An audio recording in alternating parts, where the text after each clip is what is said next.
बसमध्ये रोज एक काकी भेटायची. तिची आणि बबनची चांगलीच ओळख होते. रोज बबनचे आणि काकीचे काहीतरी विचित्र चालायचे. बसमध्ये आज बबनने काकीला पाठीमागून पकडले. आजूबाजूचे लोक बघत होते. काकी बबनला म्हणाली, बबन, आज मी तुला माझ्या बंगल्यावर नेते. इथे जवळच माझा बंगला आहे. बसमध्ये सर्व लोक बघत आहे. बबन बँकेत डेली जमा करत होता. तो रोज बसमध्ये जाणं येणं करायचा आणि काकी पण त्याच बसमधून येत असे. रोज बबन आणि काकी जवळ बसायचे. रोज त्यांचं बसमध्ये बोलणं होत असे. त्यांची अशी ओळख झाली की बबन काकी सोबत जास्तच, काकी पण बबनला.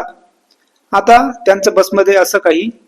नंतर काकी बबनला तिच्या बंगल्यावर चल बोलते. बबन आणि काकी बसमधून उतरतात आणि बंगल्यावर जातात. बबन म्हणाला, अगोदर नाही सांगितलं तुमचा बंगला आहे म्हणून.